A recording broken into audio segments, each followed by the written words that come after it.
The crack of a rifle shattered the dawn silence, echoing across the barren plains that separated Mexico from Texas in 1878.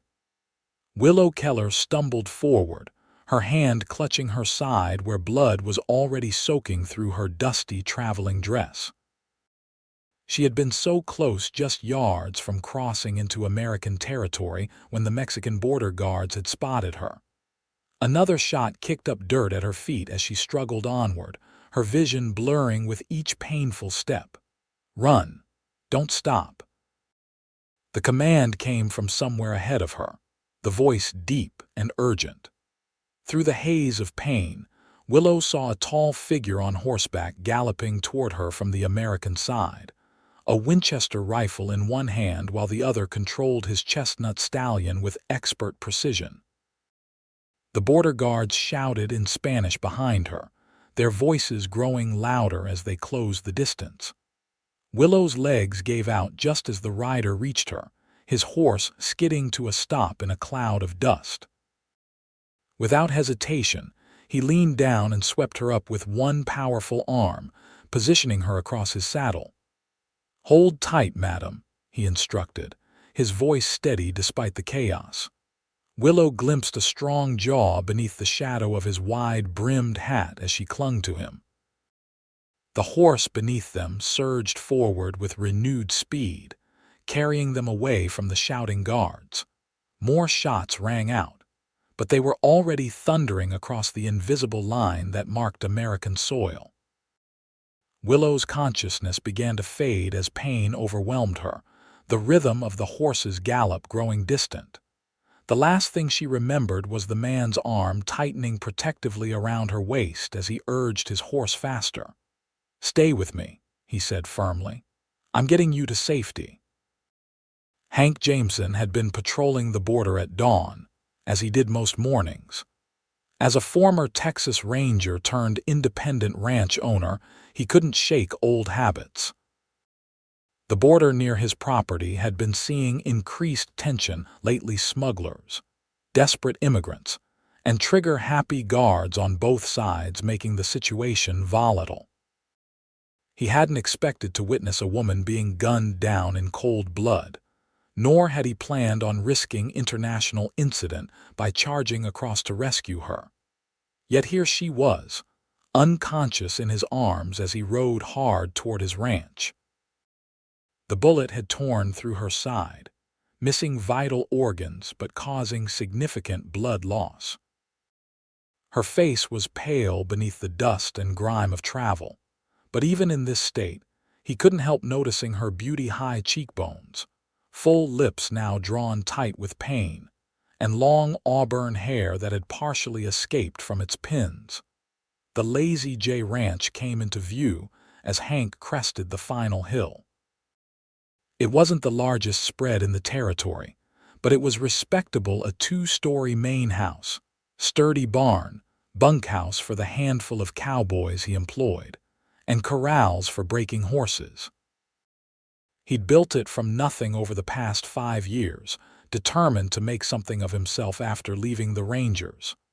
"Pedro," he called as he approached the main house. His foreman emerged from the barn, immediately taking in the situation. "Get Doc Miller from town. Tell him it's an emergency." "Sí, patron," Pedro replied, already running for his horse. Hank carried the wounded woman into the house, carefully laying her on his own bed. She moaned softly as he set her down, her eyes fluttering open briefly before closing again. He quickly gathered clean cloths, hot water, and the whiskey he kept for medicinal purposes. As gently as possible, he cut away the blood-soaked fabric around her wound. The bullet had gone clean through her side, which was both a blessing and a curse. No need to dig out lead, but 2 wounds to contend with. He cleaned both entry and exit wounds with whiskey, wincing when she jerked in unconscious pain. "I'm sorry," he murmured, though he knew she couldn't hear him. "Doc'll be here soon. You just hold on." While pressing clean bandages against the wounds, Hank noticed a small leather pouch secured around her neck.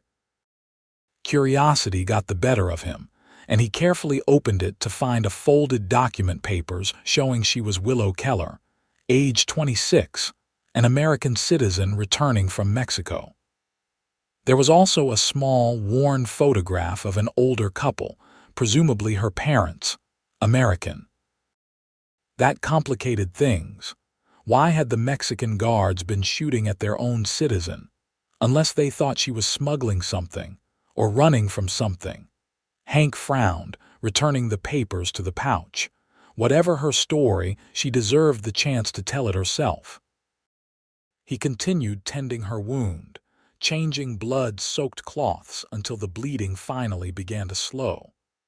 Doc Miller arrived an hour later, his medical bag in hand and a grave expression on his weathered face. "What trouble have you brought me this time, Jameson?" The doctor asked, though his tone held no real reproach as he immediately went to examine the woman. "Found her getting shot at while crossing the border," Hank explained, stepping back to give the doctor room. "Mexican guards. She's American, far as I can tell."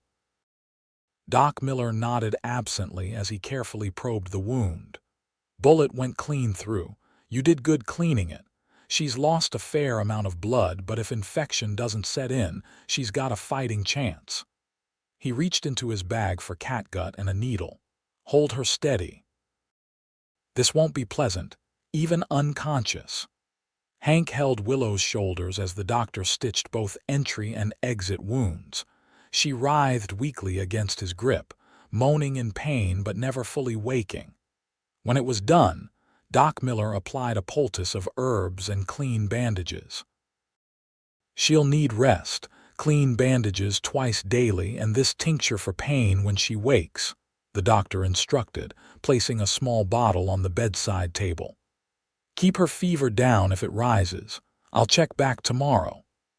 After seeing the doctor out, Hank returned to Willow's bedside. He pulled a chair beside the bed and settled in for a long vigil. Outside, the ranch continued its daily rhythm: cowboys working cattle, horses being trained, meals being prepared, but Hank delegated most tasks to Pedro. Something about this woman and her plight had captured his attention in a way nothing had for years. Night fell, and Willow's breathing grew labored as fever set in. Hank bathed her forehead with cool water, speaking softly to her through the night as she tossed and turned, occasionally crying out in her delirium, "No, please, I had to leave. They'll kill me if..." The fragmented phrases offered glimpses into whatever danger she'd fled. Toward dawn, her fever broke and she fell into a more peaceful sleep. Hank, exhausted from the night's vigil, found himself studying her face. There was something familiar about her features, though he was certain they'd never met. He would have remembered. The next 3 days fell into a pattern. Hank tended to essential ranch business during the day while Pedro's wife, Maria, watched over Willow. At night, Hank insisted on taking the vigil himself, catching sleep in short bursts in the chair beside her bed. Doc Miller visited daily, pronouncing her recovery remarkable by the 3rd day. It was on the evening of the 4th day that Willow finally awoke fully, her eyes a striking hazel focusing clearly for the first time as they settled on Hank. "Where am I?" Her voice was hoarse from disuse. Hank sat forward in his chair, relief washing over him. "You're at the Lazy J Ranch, about 20 miles north of the border. I'm Hank Jameson. I brought you here after you were shot." Recognition flickered in her eyes. "The man on horseback. You saved my life." "Just happened to be in the right place," he replied, pouring a glass of water from the pitcher beside the bed. "Can you sit up a bit? You should drink." Willow winced as she tried to raise herself. Hank gently slipped his arm behind her shoulders, supporting her weight as she took small sips of water. "Thank you," she whispered when she finished, her eyes holding his for a moment longer than necessary before she looked away. "I remember shots, pain, then nothing clear until now." "You've been in and out for 4 days. Bullet went clean through your side. Doc Miller patched you up good, but you'll need to rest a while longer." She nodded slowly, then a look of alarm crossed her face. "My things, just the clothes you were wearing and that pouch around your neck," Hank said. "I took the liberty of looking at your papers only to know who you were. Hope you don't mind." "No, that's reasonable." She relaxed slightly, then tensed again. "The guards, will they come after me?" Hank shook his head. "They can't cross into U.S. territory without causing an incident, and I doubt they've got enough interest to make it official. But I am curious about why they were shooting at an American woman in the first place." Willow's gaze dropped to her hands, which were twisting the edge of the blanket. "It's complicated. Most things worth talking about are," Hank replied with a gentle smile. "But it can wait until you're stronger. Are you hungry? Maria's been keeping stew warm, hoping you'd wake up proper today." The gratitude in Willow's eyes was unmistakable. "Starving, actually." Hank returned shortly with a tray bearing a bowl of hearty beef stew, fresh bread, and more water. He helped her sit up against the pillows, trying not to notice how the loose nightgown Maria had lent her slipped slightly off one shoulder. As Willow ate with increasing enthusiasm, color gradually returned to her cheeks. Hank found himself watching her with unexpected fascination. There was a strength in her movements despite her injuries, a determination that spoke of someone who had endured hardship before. "This is delicious," she said between bites. "Please thank Maria for me. She'll be pleased you're enjoying it. She's been fussing over you like a mother hen." Willow smiled, and the simple gesture transformed her face, making Hank suddenly aware of how beautiful she truly was. He cleared his throat, looking away. "So, Miss Keller, please call me Willow." "Willow," he amended. "I don't mean to pry, but are you in some kind of trouble?" Those weren't warning shots they were firing. The smile faded from her face. She set down her spoon, apparently having lost her appetite. "I was working as a teacher in a small village near Chihuahua. I witnessed something I shouldn't have. Corrupt officials involved with bandits. When they realized I knew, they framed me for theft from the school. I barely escaped before they could arrest me, or worse." Hank frowned. "That explains the border guards. They'd have been told to watch for you." "Yes." She looked up at him, vulnerability and determination mingling in her expression. "I was trying to get back to my parents in Denver. I have proof of what I saw: names, dates, locations. Information that could expose the whole operation." "Where is this proof?" Willow touched the pouch around her neck. "Hidden in the lining. It's why I couldn't afford to be caught.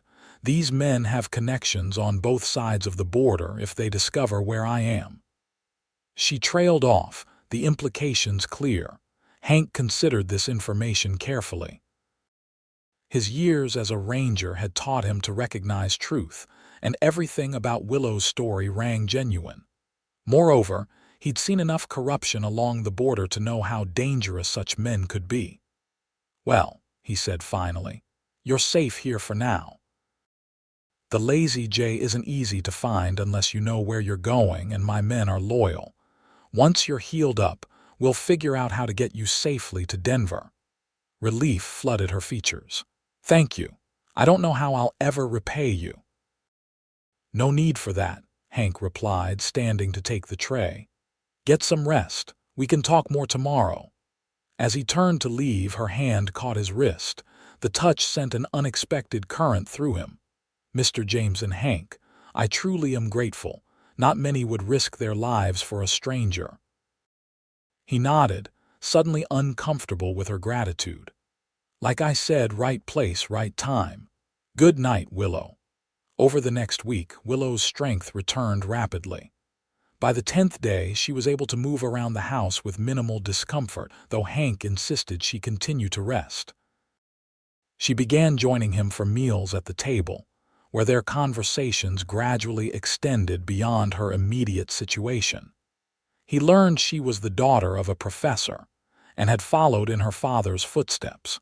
earning a teaching certificate in Denver before accepting the position in Mexico. Her passion for education was evident in the way she spoke about her students, her eyes lighting up as she described their eagerness to learn. In turn, she drew out Hank's own story, his childhood in Texas, his 5 years with the Rangers, and his decision to leave that life behind to build something of his own. Why the border? She asked one evening as they sat on the front porch, watching the sunset paint the landscape in golds and purples. You could have chosen anywhere. Hank considered the question, rolling a cigarette between his fingers without lighting it. Felt right. I know this land. Understand the people on both sides. And I suppose I never could fully shake the need to keep watch, even after leaving the Rangers. That explains why you were there that morning, she observed softly. I suppose it does. Their eyes met in the fading light, and something shifted between them, a recognition of the invisible threads drawing them together, despite the circumstances of their meeting. The moment was broken by the sound of approaching hoofbeats.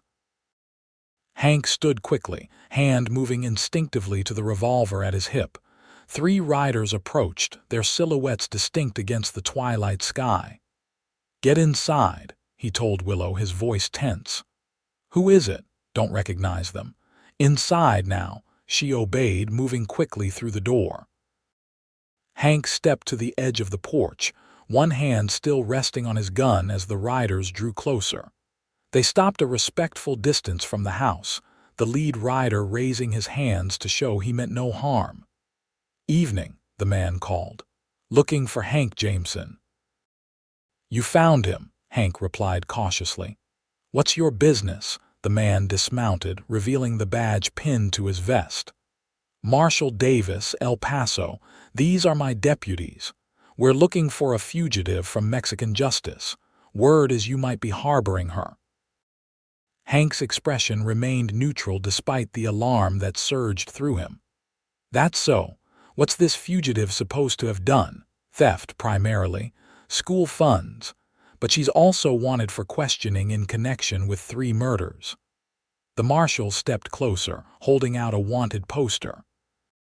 Willow Keller, school teacher, said to have dark auburn hair, hazel eyes, about 5'6".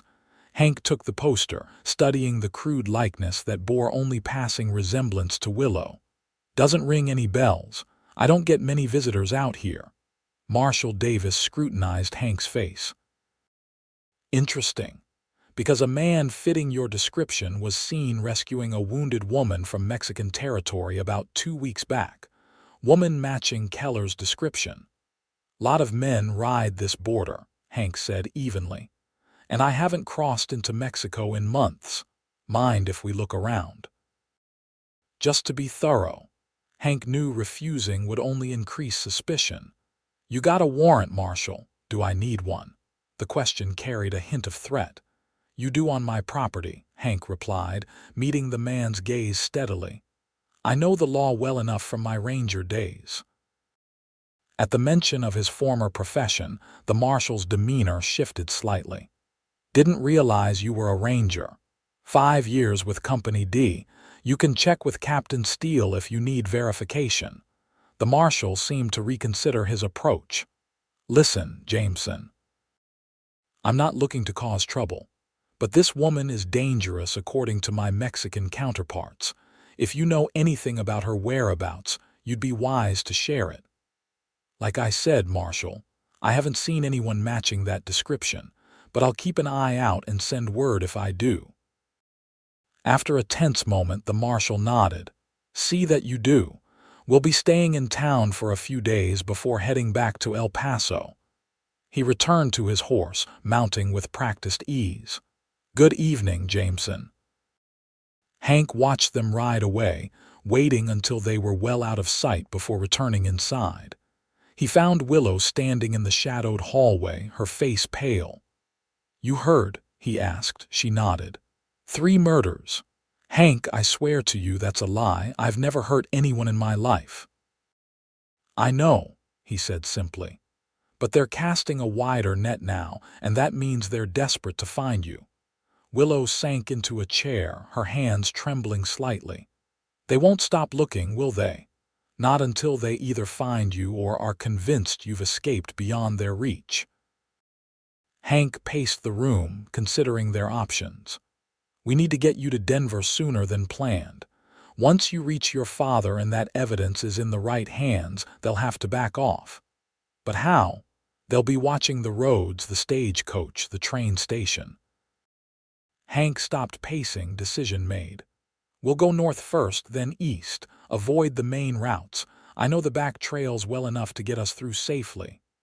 "Us?" Willow looked up, surprise evident in her expression. "You didn't think I'd send you alone, did you?" He offered a reassuring smile. "I started this when I rode across that border. I aim to see it through." The gratitude in her eyes shifted to something deeper, more complex.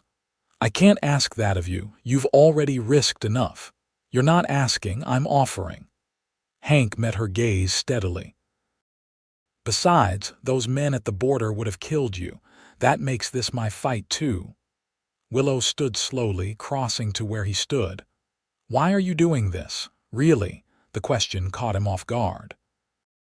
He looked down at her, suddenly aware of how close she was, of the faint floral scent that somehow lingered despite her ordeal.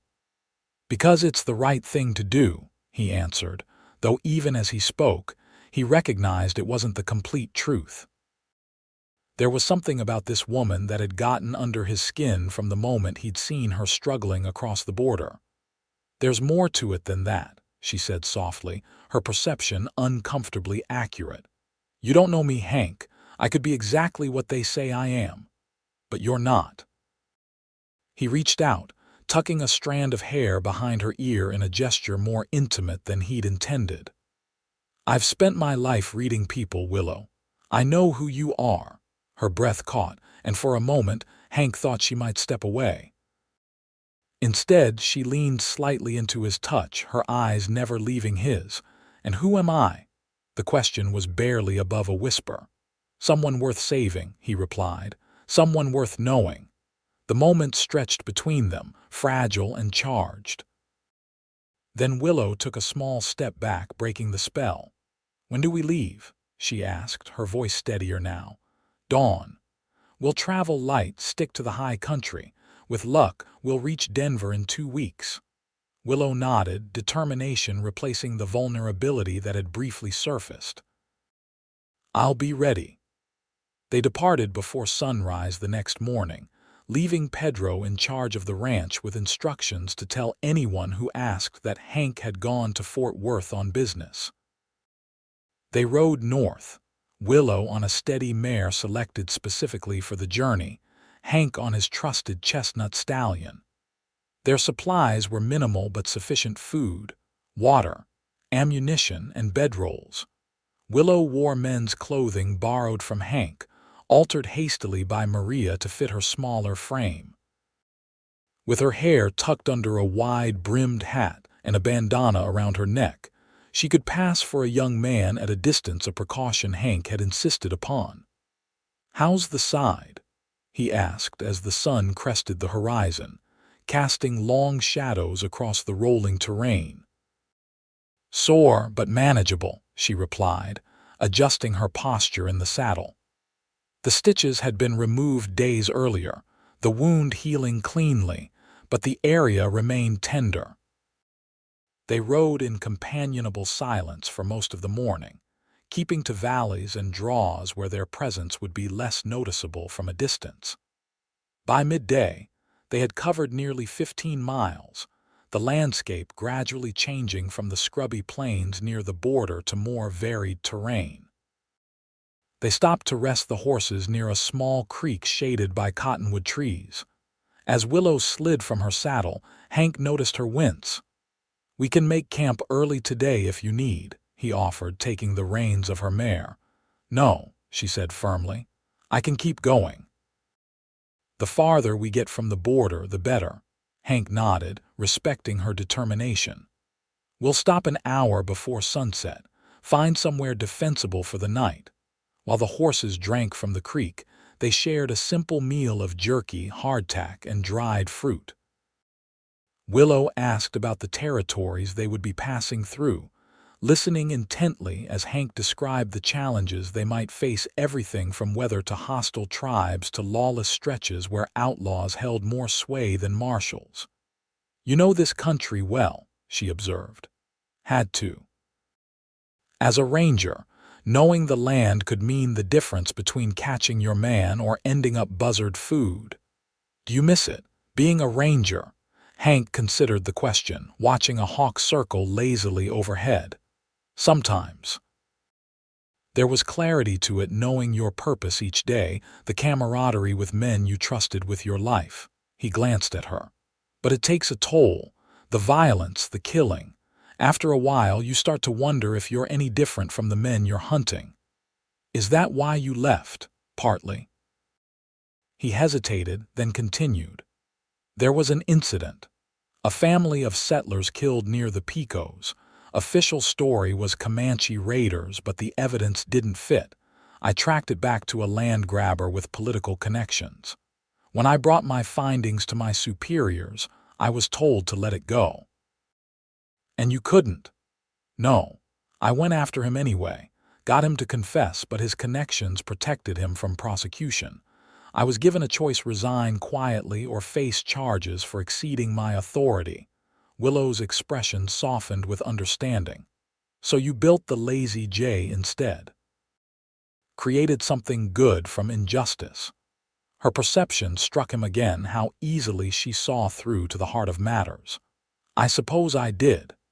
They continued their journey through the afternoon, the terrain growing more challenging as they ascended into hill country. True to his word, Hank called a halt an hour before sunset, selecting a defensible position among a cluster of boulders that offered natural shelter and a clear view of the surrounding area. As Willow unsaddled her mare, Hank noticed a dark stain spreading on her shirt. "You're bleeding," he said, crossing to her side. She looked down, surprise registering on her face. "Must have torn something when we crossed that rocky stretch. Let me see." After a moment's hesitation, she turned away and lifted the edge of her shirt just enough to reveal the wound. The outer edge of the healing scar had indeed torn slightly, seeping blood. "It's not bad," Hank said, relief evident in his voice, "but we should clean it before it gets infected." He retrieved a small medical kit from his saddlebag. "Sit down, this won't take long." Willow obeyed, perching on a flat rock while Hank dampened a clean cloth with water from his canteen. The domesticity of the situation struck him as his fingers worked gently around the wound. 2 weeks ago she had been a stranger. Now he was tending her injuries in the wilderness as if they'd known each other for years. "Thank you," she said softly as he finished applying a fresh bandage. "Not just for this, for everything." Hank met her eyes, something unspoken passing between them. "You're welcome." He busied himself making camp, building a small fire shielded from distant observation by the surrounding rocks.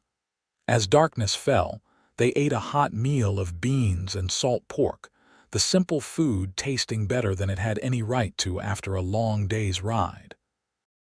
Willow insisted on taking first watch despite Hank's protests. "You've been doing everything else," she argued. "Besides, I'm not as tired as I look."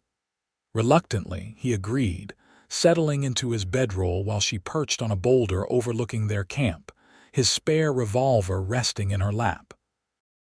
"Wake me in 4 hours," he instructed.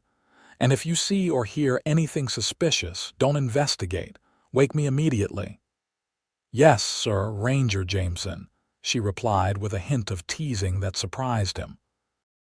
It was the first glimpse he'd had of a lighter side to her personality, one not weighted down by fear and pursuit. Despite his intention to remain alert, the day's exertions soon pulled him into sleep. He dreamed of riding across endless plains with Willow beside him. Her laughter carried on the wind, no danger pursuing them, no destination more important than the journey itself. He woke suddenly, disoriented to find Willow kneeling beside him, her hand on his shoulder and urgency in her eyes. "Riders," she whispered, "coming from the south." Hank was instantly alert, reaching for his rifle as he rose to a crouch. "How many? How far?" "3, maybe 4. Still distant, but they're following the creek, the same path we took." He moved silently to the edge of their camp, listening intently. In the stillness of the night, he could just make out the faint sounds of horses moving at a steady walk, still some distance away but definitely approaching. "Could be anyone," he whispered. "Travelers, hunters." "Or the marshal and his deputies," Willow replied, fear edging into her voice. Hank considered their options. They could remain hidden and hope the riders passed by without discovering their camp. They could abandon their position and move deeper into the hills under cover of darkness. Or they could prepare to defend themselves if necessary. "Gather your things," he decided, quietly. "We're moving out." Working swiftly by moonlight, they packed their minimal camp and saddled the horses, keeping the animals calm with gentle words and touches. When they were ready, Hank led them away from the creek, taking a winding path up a narrow draw that would be difficult to follow in darkness. They rode for 2 hours before Hank was satisfied they'd put enough distance between themselves and their pursuers. They made a cold camp in a dense stand of pines, foregoing a fire despite the growing chill. Huddled in her blanket, Willow watched Hank secure the horses. "Do you think it was them?" she asked when he rejoined her. "Can't be certain, but we're not taking chances." He settled beside her, close enough that their shoulders almost touched. "Try to get some sleep. I'll keep watch the rest of the night." "I'm not sure I could sleep now," she admitted. "My heart's still racing." Hank nodded, understanding the feeling well. "Tell me about Denver," he said, hoping conversation might calm her nerves. "What's waiting for you there besides your parents?" The distraction worked. Willow began describing her childhood home, her father's position at a small college, her mother's involvement with women's suffrage movements. As she spoke, her voice gradually lost its tension, becoming warmer, more animated. "I always thought I'd return there to teach eventually," she said. "Establish my own school, perhaps. But then the opportunity in Mexico came, and it seemed like an adventure. And now—" She sighed, looking up at the stars visible through breaks in the pine boughs. "Now I'm not sure what comes next. Even if we reach Denver safely, even if my evidence exposes those men, I don't know if I'll ever feel truly safe again." The vulnerability in her admission stirred something protective in Hank. Without thinking, he reached for her hand, giving it a reassuring squeeze. "You will, in time." She didn't pull away. Instead, her fingers interlaced with his, the simple connection offering comfort in the darkness. "How can you be so certain?" she asked, her voice barely audible. "Because I've seen it before. The fear fades eventually. You build a new life, find new purpose." He paused, then added, "And you don't have to do it alone." Willow turned to look at him, her expression questioning in the moonlight filtering through the trees. "What are you saying, Hank?" He hadn't intended to suggest anything beyond reassurance, yet as the words left his mouth, he recognized their deeper truth. "I'm saying that when this is over, you'll have options, places to go, people who care what happens to you, people like you." The question hung between them, laden with meaning. "Yes," he admitted. "Like me." She held his gaze for a long moment, then leaned her head against his shoulder, a gesture of trust that affected him more deeply than words could have. "Thank you," she whispered. They remained that way until dawn, speaking occasionally in hushed voices but mostly sharing comfortable silence. When first light touched the eastern horizon, they moved on, pushing northeast through increasingly rugged terrain. For 5 days, they traveled without incident, making good time despite deliberately avoiding main trails.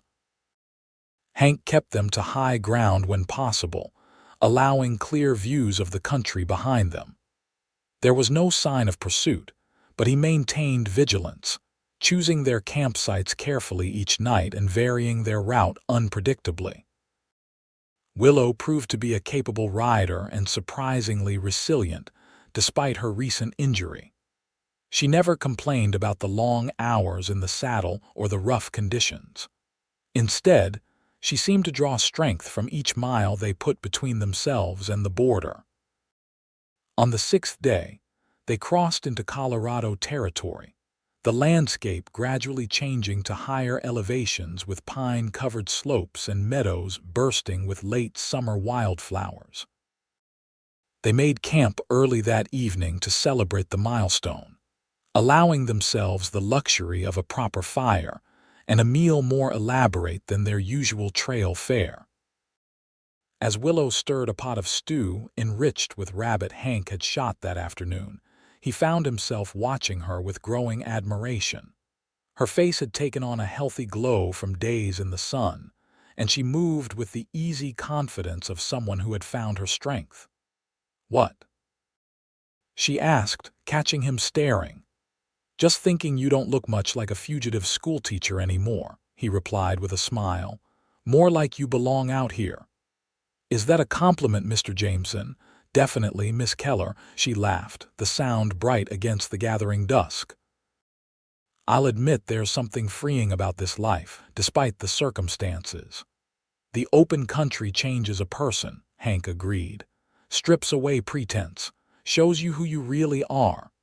And who am I now, according to your expert assessment?" The question echoed their earlier conversation, but this time there was no vulnerability in her tone, only playful curiosity. Hank considered her for a moment. "Strong, adaptable, brave," he paused. "Beautiful." The last word slipped out unintentionally, hanging in the air between them. Willow's stirring slowed, then stopped as she looked up at him, something new kindling in her eyes. "Careful, Ranger," she said softly. "That almost sounds like you're growing fond of your fugitive."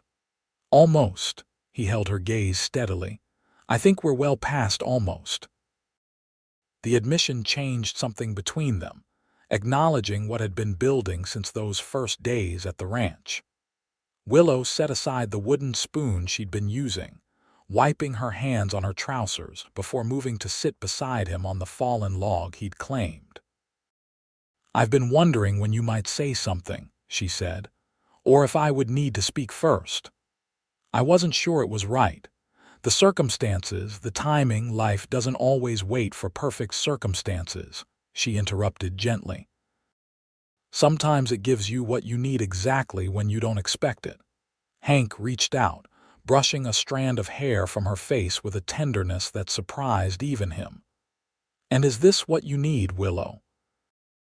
A former ranger with nothing to offer but a ranch on the border and a life far from the civilization you're accustomed to. Her hand covered his, keeping it against her cheek. "I think I stopped being accustomed to civilization the moment I crossed that border with bullets at my back."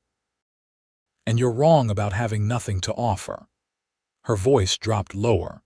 "You've offered me safety, respect, understanding, things I value far more than fine houses or city comforts." The honesty in her words stripped away Hank's remaining hesitation. He leaned forward slowly, giving her time to pull away if he'd misread the situation. But Willow met him halfway, her lips finding his in a kiss that began tentatively and quickly deepened into something that expressed all the unspoken emotions of the past weeks. When they finally parted, Hank rested his forehead against hers, eyes closed as he absorbed the moment. "That was worth riding 1,000 miles for," he murmured. Willow's soft laughter warmed him more than the nearby fire. "We've only come about 300 so far." "Then I reckon I'm owed a few more of those before we reach Denver." Her hand found his, fingers interlacing. "I think that can be arranged." The stew was slightly scorched by the time they remembered it, but neither seemed to mind. They ate together in companionable silence, occasionally exchanging glances that held new meaning, new possibilities. Later, as they prepared for sleep, there was no pretense of separate bedrolls. Hank held Willow close against the mountain chill, her head tucked beneath his chin, and her body fitted perfectly against his. For the first time in years, he allowed himself to imagine a future beyond the next day's ride, or the next season's ranch work, a future that included the remarkable woman in his arms.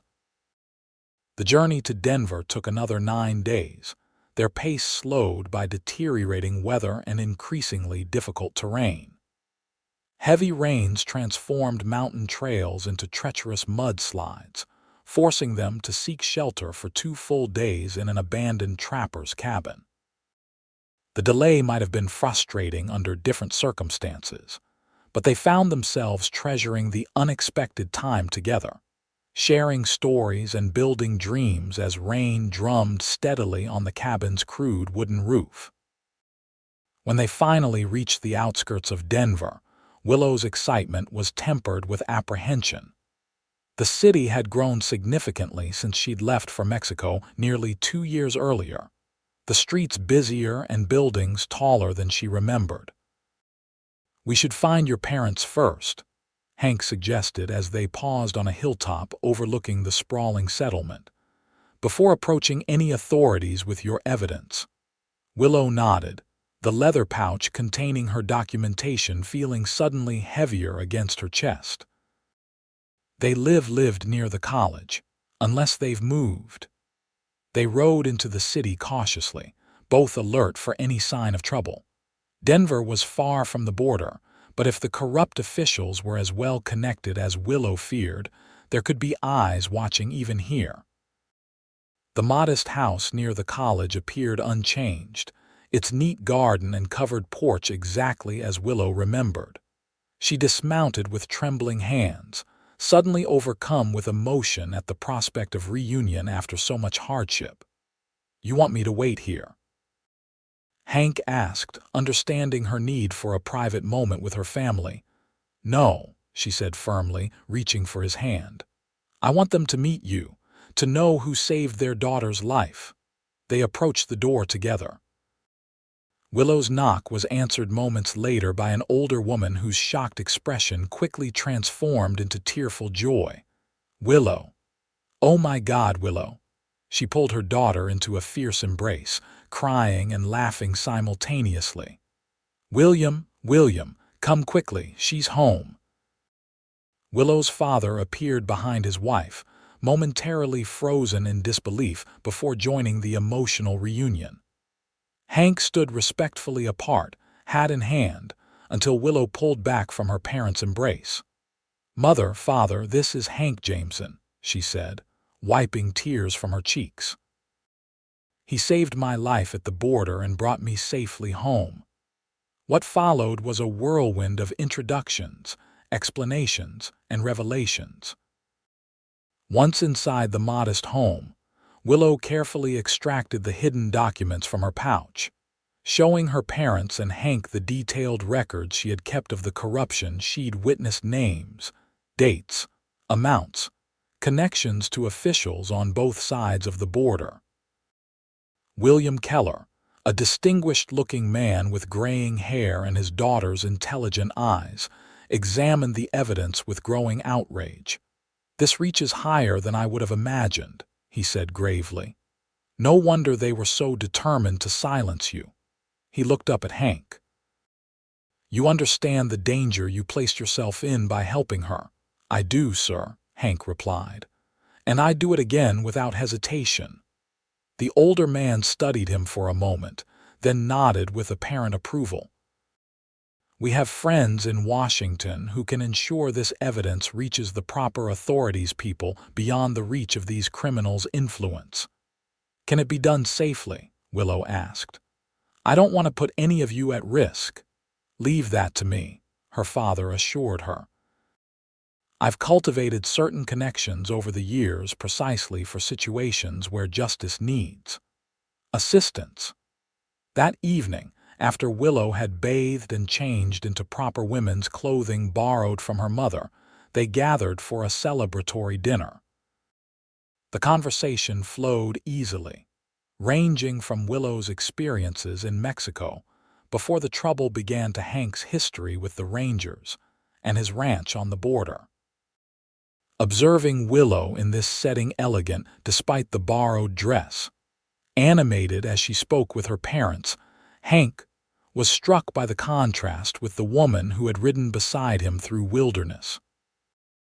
Yet rather than feeling out of place in this civilized environment, he found himself appreciating the fullness of who she was, educated and refined, yet resilient and adaptable. A woman of multiple worlds, just as he had been a man of multiple worlds as both ranger and rancher. After dinner, while Willow's mother insisted on showing her changes made to the house during her absence, William Keller invited Hank to his study for brandy. "You care for my daughter," the older man stated once they were seated in comfortable leather chairs. It wasn't a question. "Very much, sir," Hank answered honestly. "More than I expected when this journey began. And your intentions?" Hank met the professor's evaluating gaze directly. "Honorable, sir. I'd like to court her properly with your blessing. What comes after would be Willow's decision entirely." William nodded slowly, a small smile forming beneath his neat mustache.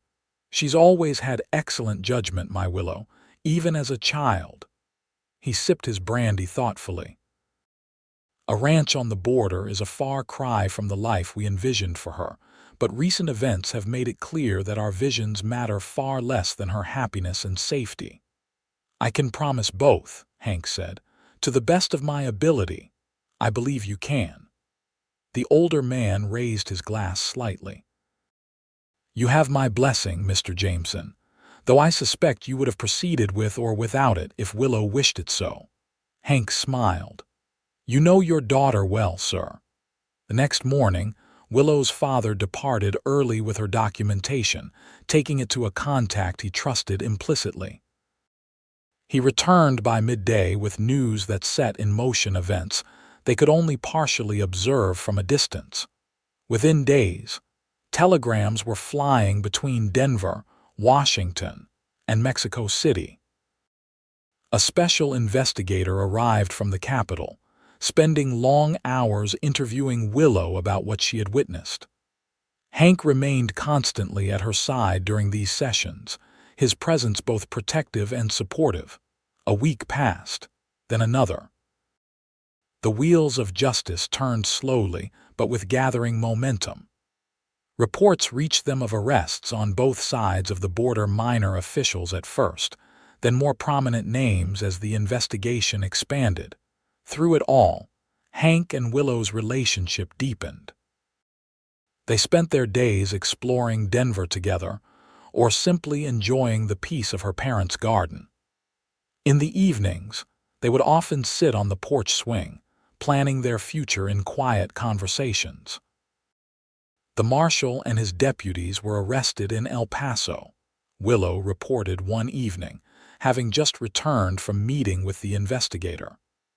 They were taking bribes to hunt down anyone who threatened the smuggling operation. "So it's over," Hank said, his arm around her shoulders as the swing moved gently back and forth. "You're free." "Yes." She leaned into him, her head resting against his chest. "Free to choose what comes next. And what would you choose if anything were possible?" Willow was quiet for a moment, her fingers tracing patterns on his hand. "I choose to go home with you, to learn to be a rancher's wife while starting a small school for the children in the area." She looked up at him, uncertainty flickering in her eyes. "If that's what you want too." Hank's heart swelled at her words. "I want whatever makes you happy, Willow, but having you at the Lazy J, building a life together that would make me the happiest man in the territory." She smiled, reaching up to touch his face. "Then that's what I choose." They were married 2 weeks later in the garden of the Keller home. A simple ceremony attended by Willow's parents, a few close family friends, and the investigator who had become something of a friend during the case. Willow wore her mother's wedding dress, altered to fit her slighter frame, with wildflowers in her hair that reminded them both of the meadows they had crossed together. The journey back to Texas was far more leisurely than their flight to Denver had been. They traveled by train for much of the distance, enjoying the novelty of comfortable accommodations and regular meals. When they finally reached the border region, Hank purchased a new wagon and team in the nearest town, filling it with supplies for the ranch and a few pieces of furniture Willow had wanted to bring from her parents' home. The Lazy J looked different to Hank's eyes as they approached it after nearly 2 months away, no longer just his personal refuge, but now the home he would share with Willow. Pedro and Maria welcomed them enthusiastically. Having prepared the house for the new mistress with fresh paint and curtains Maria had sewn herself. That evening, after a celebration dinner with the small ranch staff, Hank and Willow stood on the porch of their home, looking out over the land that stretched toward the distant border. "Any regrets?" Hank asked, his arm around her waist. "Not one," she replied, turning to face him. "Though I admit, when I was crossing that border with bullets flying around me, I never imagined I'd end up a rancher's wife.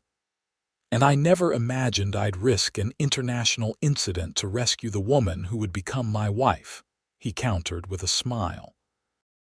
"Life has strange ways of bringing us where we're meant to be. Speaking of where we're meant to be," Willow took his hand, guiding it to rest against her stomach with meaningful emphasis. Hank's eyes widened as he understood her meaning. "Are you certain?" She nodded, joy illuminating her features in the fading light. "The doctor in Denver confirmed it before we left. I wanted to wait until we were home to tell you." Overcome with emotion, Hank lifted her into his arms, spinning her around as she laughed in delight. When he set her down, he kissed her with all the love and gratitude that filled his heart. "I promise you, Willow Jameson, our child will never know the dangers we faced. They'll grow up safe and loved on this land." "Our children," she corrected with a mischievous smile. "I'm thinking at least 3. 3 it is," he agreed readily. "And a school for them and all the children nearby with the best teacher in the territory. You have grand plans, Mr. Jameson. I have everything I never knew to dream of, Mrs. Jameson." As darkness settled over the Lazy J Ranch, they remained on the porch, talking of the future they would build together, a future born from a moment of desperate courage at a border crossing, where a single act of compassion had changed both their lives forever. 5 years later, the Lazy J had transformed into one of the most prosperous ranches in the region. The main house had been expanded to accommodate not only their growing family, 3-year-old twins William and Robert, and infant daughter Elena, but also the small school Willow had established in a converted outbuilding. Children from neighboring ranches and the nearby town rode for miles to attend Willow's classes, their education supplemented by occasional guest lectures from Professor William Keller, who with his wife had relocated to a comfortable home on the ranch property in their retirement. Hank, now respected throughout the territory as both a successful rancher and a man of uncompromising integrity, watched his wife teaching from the doorway of the schoolhouse, their daughter cradled in his arms. The bullet scar on Willow's side had faded to a pale line, a reminder of the journey that had brought them together, but no longer a source of pain or fear. The border that had once represented danger now simply marked the edge of their property. The corruption Willow had exposed had been thoroughly rooted out, the primary conspirators imprisoned or fled. Occasionally, they would receive letters from the investigator in Washington, updating them on continuing efforts to improve relations and reduce crime along the border. But mostly, they lived in the present, building the life they had dreamed of during those nights under the stars on their journey north. Each day brought new joys, new challenges, new reasons to be grateful for the twist of fate that had placed Hank on patrol that dawn morning when a brave schoolteacher had run for her life across the border.